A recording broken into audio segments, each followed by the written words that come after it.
This week on The Bottom Line, I could get arrested working on a yacht. I get flamed on social media, and I decide to go yacht hunting. And this is The Bottom Line.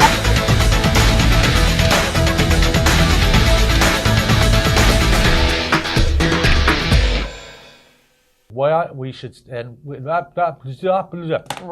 everybody, I'm Doug. And I'm Christy. And this is The Bottom Line. Welcome. Welcome back. We love you guys. I just got to let you know, this week I started a big problem on social media because I asked one question. Yeah. I mean, I got You jumped asked for on. it. I asked for it. Also, stick around later because we are going to discuss day working and what they should get paid. Mm-hmm. And this is very important stuff because it's going crazy and everybody's very upset about it. Okay, so let's go. Hit it. Well, we have our sponsors. We don't have any sponsors anymore after the social media problem. No, we do. Go ahead. Marine Data Solutions. Marine Data Solutions. I got 99 problems on board. And the internet's not one of them. And guess what? They opened up a second data factory. Mm-hmm. I'm going to, Georgia, sorry, I want it to rain data. Look at the data. She's going to hate us. CGI. Showering in data. CGI. So time consuming. Thanks, okay. Georgia. And Saltee Rags Crew Apparel. Saltee Rags Crew Apparel. Mm-hmm. Listen, Saltee Rags Crew Apparel. They keep her looking fly. Mm-hmm. Me, not so much. But they got some announcements. They are doing what? They are offering free stew classes and yoga classes at least 3 times a week near LMC showroom. Yeah. Check them out. Check out Dave if you want to go do yoga and kind of do some networking and stuff like that. It's all free. I'm going to go to the yoga. Okay. I'll go to the mixology I'll bring the drinks, ladies. No. Okay. Next, we got another one. We do Savvy Maritime Yachting Academy.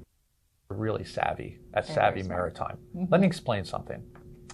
They are not the go to school for a week and get your captain's license or your STCW or your mate's license or whatever, and then off you go. This is a yacht training academy. Mm-hmm. The course is 8 weeks long. You're going to walk out of there as a deckhand. You're going to have practical experience handling lines, doing all kinds of other stuff. They also have tender driving, and they also have stew. Okay, so this is not get your license and get out. This is the real deal. It's a no-brainer. Mm-hmm. They have financing, and you're going to get a job because you have their certificate, and you can pay them later. Check it out. Mm-hmm. Give them a call. Tell them The Bottom Line sent you because that's the bottom line. That is the bottom line. Yacht industry news. Let's go. Working. Well, UK has just passed amendment number 7 pertaining to Russian-owned yachts. When I say yacht industry news, let's go. Georgia, does this? Working. Right? Yeah. Okay. All right. What do we got? No, it's because she does the thing. Oh, yeah. Okay. It just did it. Working. Da-dum. Okay, what do we got in yacht industry news? By the way, your most trusted source for yacht industry news is us. You're welcome. We're not always accurate. We joke around a lot. It's more entertaining and factual, but you still get the information. About 89% factual. Yeah, you hear it from us and then you go check. All right, go ahead. A-. UK has just passed amendment number 7 pertaining to Russian-owned yachts. I can't believe that the UK only has 7 amendments in their whole history. Mm-hmm. No. Okay, what's this mean? That means if you have a passport from UK, if you are a company that's operating from UK, and if you want to go work on a Russian sanctioned yacht, what could happen to you? You can get 10 years in prison. 10 years. Guess what, gang? Don't do it. It don't matter where the boat is. It can be in France, Spain, Italy, Seychelles. It doesn't matter. If the UK has a Russian flag yacht or a Russian owned yacht on their sanctions list and you're a UK person on it, you're going to jail for 10 years. They're taking this very seriously. All right, and to prove they're taking it seriously, what's the next bit of news? They seized their first super yacht in British waters, named Phi. They took it, they kicked everybody off, and they turned all the lights on, and they're using it as it's like a war prize. It's sitting there in London with all the lights on, and it's kind of funny. How big is it? It is 60 meters. And it's called what? Phi. And they spell it with a PH. That's ridiculous. Okay, so the funny thing is, this guy who owns this yacht isn't even on the sanctions list. Mm-hmm. They just said, nah, you know Putin too well, and they took his yacht. You could have close connections to Putin. Oh my God, Savvy Marine Academy, you know what they could do? We take these sanctioned yachts and train crew on them, become training ships. Ooh. Well, that's a good idea. Great hands-on. Listen, it's all crazy, but we have an answer for you because even the United States is offering $5 million to find these Russian yachts. So, check it out. Check it out. We've come up with a solution. Here we go. They need a bigger boat. Yeah, I hear. Hey, All right, I see it. I see it. It's our time to shine. Let's get it. Y'all know me. Y'all know what I do for a living. Doug, the boat bounty hunter. And I'm Christy.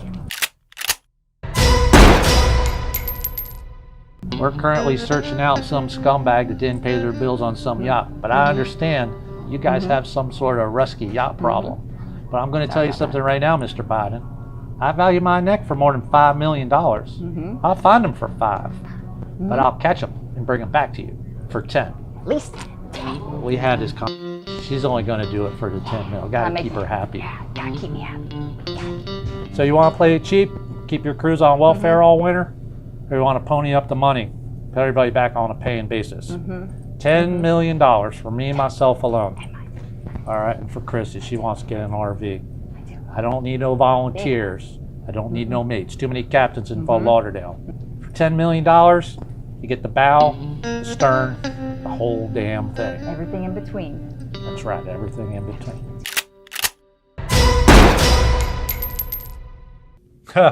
And we're not joking. We need the whole $10 million. We do. She wants to buy an RV. A big one. That's a very big RV because she gets 50-50 split. We'll talk about that later. Next. 20. We're What? talking. I almost slid that by you. Insurance in the LLC cap. Okay, I'm still trying to figure out stuff about this, but I was conversing with a guy who was a vice president of an insurance company, and he clued me in on a couple of things. And the one that hit me, and I'm going to verify, but you guys just need to check. All right, is if you are running as captain or crew of as an LLC. In other words, I am the best captain in the world LLC, and you're running somebody's yacht. Okay, by operating as an LLC, you are taking on all the responsibility of the vessel, including the crew, and any damage and any lawsuits. The owner's insurance policy will not pay anything. They assume that you assume the liability. This is coming from an insurance guy. Please check. This is not factual. I just found this out. What he said was, if you're just listed as a captain of record or the person that's authorized to drive the vessel, that's not good enough. You need to be, what is it? Additional name insured. On the insurance policy, you have to be literally listed as an additional name insured. Yep. Okay, if you're not there, you're in trouble. I mean, I'm shocked about this. This is craziness. So please check that out. I kind of had a feeling anyway, because if you're an LLC company on a boat, your insurance is supposed to cover you. The Jones Act will not, because you're not covered under the Jones Act because you're a corporation. Okay, I'm going to do more about this later. Next. We are talking about ARCUP. It hits the headlines again. Okay, we did an episode a little while ago about ARCUP, and our big thing was, well, it's a houseboat, not a yacht. And they're like, it's a yacht. At this point, either one of those two would be better than what's going on now. I'm hardcore boat guy. I'd love to live on this in a heartbeat. Okay, but it's not a yacht. Look, Doug, I have to say you have it completely wrong. The Ark is a yacht. All right, so what's going on now? Miami-Dade has officially said that it is not a boat. Ah. Yeah. So the guy who owns this, and they build them, I guess, bought a house, a house on Star Island. He tore down the house. Yep. So we all seen it. This thing's sitting in front of this lot in Star Island. Sure. And the Miami-Dade tax collector says, you know what, that's a house. We want $120,000. Property tax. Because they say it's a house, not a boat. They also, the owner bought it for $3.3 million. But the tax office says, yeah, we looked at the other yachts. We're going to call that $5.1 million. So they valued it for a lot more than it's even worth. And they're saying it's a house. So here's the funny thing. The owners got the tax collectors, and they took them out on a, 3-hour cruise? 2-hour cruise. And they got underway. They drove around the bay. There was a captain. Proved it. Yeah. And they pulled back in, and they're like, nah, it's still a house. This is insane. This is crazy. It is a U.S. documented vessel. It has a helm. It has engines. It has an anchor. It gets underway. I'm concerned because if Miami-Dade is saying, yeah, well, if it sits behind a house, we're gonna tax it. What about all these yachts that sit around all day long? You know, all of a sudden, what if the yacht doesn't move under a certain amount of time? Then we're gonna have to pay taxes on that. This is not good stuff. This is bad stuff. We're gonna keep you posted on it. They're suing, by the way, Miami-Dade, because they're saying, forget it. You guys are nuts. All right, next. Sorry, ARCUP. Yeah, sorry, ARCUP. You guys are going to win this one. Yeah. Next. Bottom feeders, shout out. Can we just do 3 this time? We're running out of time. Go ahead. Captain Les Annan from Motor Yacht Axis. Captain Les, thanks for watching. I did a walkthrough on his yacht. It's really good. He's part of the Carl Allen whole thing, and that is a super awesome freaking program. Submarines and airplanes. I mean, it's like James Bond for the good guys. Next. One of your favorites. Keith Moore from Mount Desert, Maine. Keith, thanks for watching. I think he's down in Lauderdale, but he's originally from Mount Desert. Stay warm down here. It's a lot better. Next. Keith Volp from Bakersfield, California. I think the other Keith, I think, is actually from California, but I think he's in Lauderdale or somewhere. Where are you, Keith? Let us know. I think he's a chef. Yeah. He hates 24-hour turnarounds. All right, give me one more. Well, I'd definitely like to give a shout out to Robin R. Russian in one of our shorts. We did a little skit you guys haven't seen yet, and he volunteered his services as acting. We're all bad actors, but he did pretty good. So he did the best out of all of us. Robin, thank you very much. Thank you for sacrificing. That'll be on soon. Okay, next. Well, we have Crew Corner.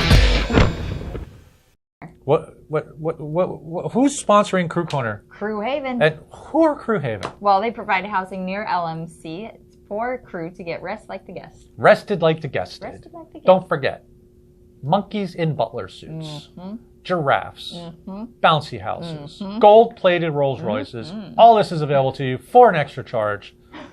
It's very expensive. If you want to go with the base model, they have a house next to LMC. You're doing refit. I guarantee you the house is not going to rock and roll when it blows. All right? No. Nobody's going to wake you up going, house is dragging anchor. You will not have to stand anchor watch at this house at all. No What you need to do is grab a beer, go sit by the pool, and relax. Call Jamie. Check it out. Crewhaven1501.com. They've been in business since 1501. About 5 years after Columbus. What do we got in Crew Corner? We are talking about day workers and what they should get paid because you went and stirred stuff up. You guys are all nuts. I just asked a question. Some of you guys are nuts.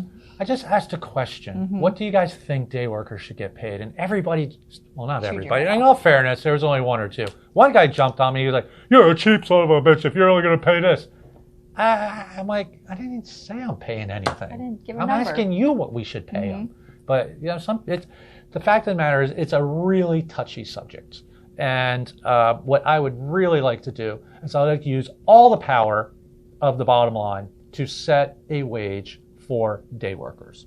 I believe it is imperative that we bring people into this industry so we can get people in here and train and let other people move up the ladder to bigger boats. And to do that, you need younger crew to fill the void. We need these day workers. Now, Fort Lauderdale is day working capital of the world.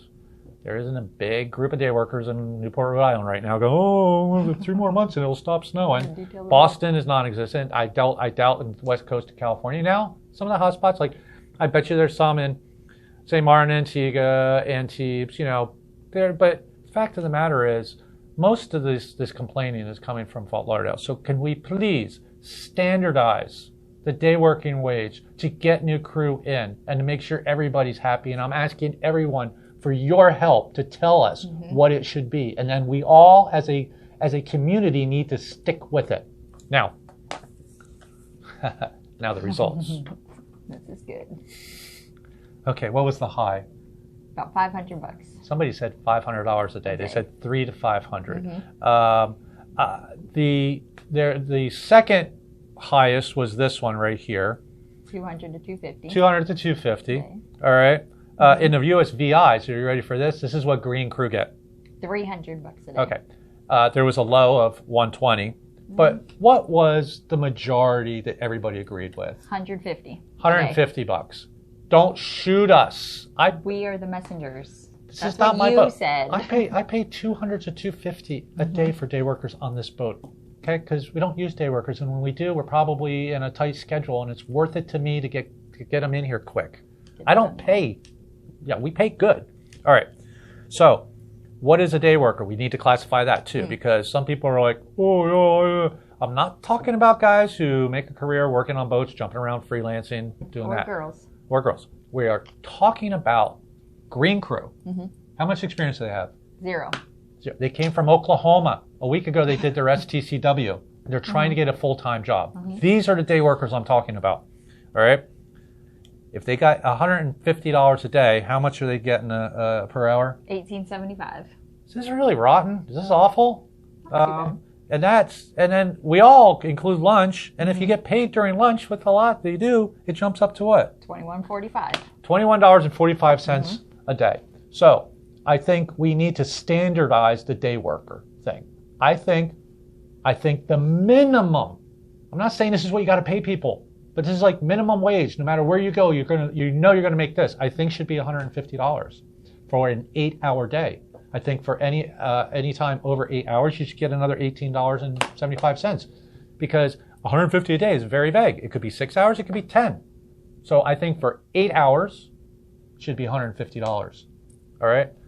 If everybody could jump and group together as a community, we can get this done, and we can get more people in the industry and make sure that they have money so they can afford crew housing until they get a full-time job. I don't care about cost of living increase. I don't care about living wage. This is not a living wage. This is to get people from Wyoming to Fort Lauderdale, get their STCW done, and have them make a couple of dollars and make, more importantly, contacts to get a full-time job so they can make a living wage. Now, I want to remind you guys of something, a couple of things. They must be legal to work in the United States.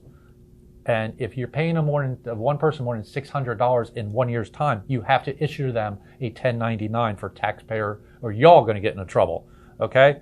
I really believe that we should do this as an industry. I am asking you, we are both from the bottom line asking you, let's set this rate, and everybody on the planet knows if you come to Fort Lauderdale, you're going to get this no matter what. Hopefully you get more. Minimum, right? Mm-hmm. Who's with me on this? Let's do it. We will use all our power to get the word out. I'm Doug. And I'm Christy. That's Christy. And I'm the bottom line. You're the bottom line. Do your thing.